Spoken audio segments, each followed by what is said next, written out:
to avoid controversy in a maiden speech, and I certainly intend to try to do that. But I have to disagree with the right honourable member for Berwick Tweed, who's now left the chamber, and indeed the honourable member for Southend West, when he said that members on this side of the House were in denial. Because, in my view, it's the coalition government that are in denial. And what I would urge upon you is to look at your history books, learn from the lessons of history. Look what happened in the 1930s when the government in this country made big cuts in public spending, and in the 1980s when in a similar situation, not quite as bad, but a similar situation in a recession, made big cuts in public spending.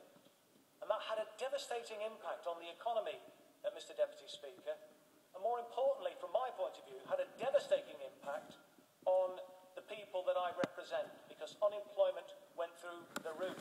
And my father grew up in the 1930s and told me about the grinding means test that his family was subjected to as a result of the policies that were pursued at that time. And then I say, look at what happened in the 1930s across the Atlantic, and Franklin D. Roosevelt came to power. And far from making big cuts in public spending in the face of the worst depression the world had ever known, a depression perhaps on a scale, or an economic downturn on a scale perhaps similar to what we're currently facing today, he didn't say, let's cut public spending. He used the power of the state, the power of government spending, to put American people back to work. And at that time, 25% before Roosevelt came to power, 25% of the American population were out of work. And yet they emerged at the end of that decade as the #1 global economic superpower, never to be surpassed ever again. And it's also worth remembering, Mr. Deputy Speaker, that in 1937, the government in America at that time sought to reduce the economic stimulus, and it was too soon. And it started to go into, the economy in America started to go into decline. And they quickly had to retract and to take a different course again.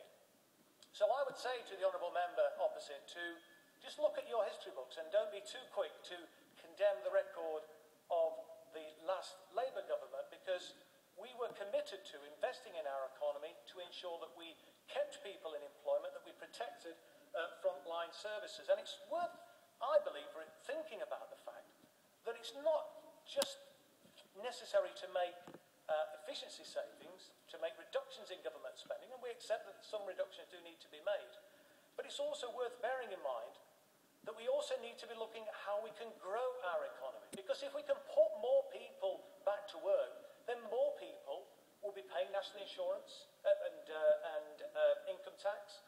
Businesses will be paying more corporation tax, more resources will therefore be flowing into the exchequer, making it possible to reduce the deficit. But if we take that stimulus off too soon, my fear is that we will see our economy going into decline again, and that's certainly the last thing that I want to see. Now, I welcome in the gracious speech a commitment to reducing health inequalities and to improving public health, but that begs the question, if these big cuts are going to be made early on in the term of office of this new government, how will that be delivered?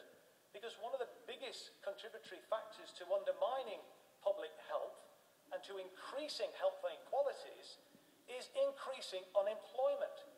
And in my view, Mr. Deputy Speaker, the policies being pursued by the parties opposite will increase unemployment in this country and therefore increase health inequalities and worsen public health. I also welcome the commitment to devolving more power